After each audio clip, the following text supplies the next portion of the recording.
আপনার মোবাইল নিয়ে গেছে, আপনি একজন সাংবাদিক, আপনাকে রক্ষা পেলেন।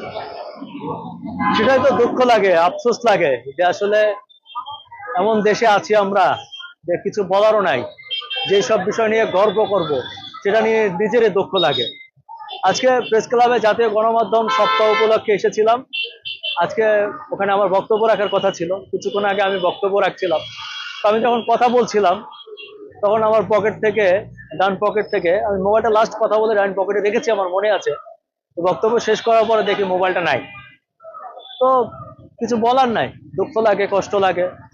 একটা মোবাইল হারালে কতটা কষ্ট হয় আমি এখন বুঝতে পারছি, কারণ মোবাইলটাই যে শুধু একটা মোবাইল গেল দামি ফোন তা না, এটা তো অনেক তথ্য থাকে আমাদের সাংবাদিকদের। তো সে মোবাইলটা হারিয়ে গেল, আমি জানি না কি হবে বা কিভাবে এগুলো আবার উদ্ধার করব। আমি আশা করি না যে হয়তো এটা আর উদ্ধার করা যাবে, এটা আমার কাছে মনে হয় না। এটার একটা অবসান হওয়া উচিত। এটা দুঃখ লাগে, আফসোস লাগে, আমরা চোর ডাকাতের পিছনে দৌড়াই আর আমাদের এই পকেট থেকে মোবাইল নিয়ে যায়। কিছু বলার নাই আর কি। আমার কারো কাছে অভিযোগ নাই, রাষ্ট্রের কাছে, প্রশাসনের কাছে যে নালিশ করব, আমি নালিশ করি না। আমাকে রাস্তায় ফেলায় যখন মারে, 11 বার মার খাইছি, এদেশের রাষ্ট্র এসে আমার একবারও জিজ্ঞেস করে না। এদেশের কোনো পুলিশ কিংবা প্রশাসনের পক্ষ থেকে জিজ্ঞেস করে না ভাই আপনি কেমন আছেন, আপনি সুস্থ আছেন কিনা।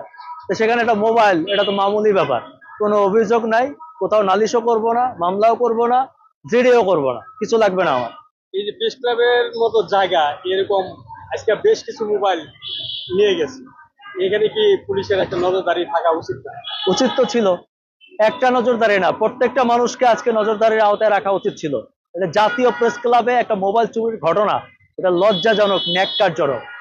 কারণ এখানে বিভিন্ন বাহিনীর লোকজন থাকে, তারা সবসময় খেয়াল করে কে আসে কে যায়। তাই এই মোবাইলের নিরাপত্তা গুলো পুলিশ প্রশাসন চাইলে দিতে পারতো, দেয় না। কিন্তু আমার আফসোসও নাই, অভিযোগও নাই, প্রত্যাশাও নাই।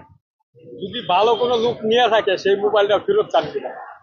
হ্যাঁ, ফেরত চাই।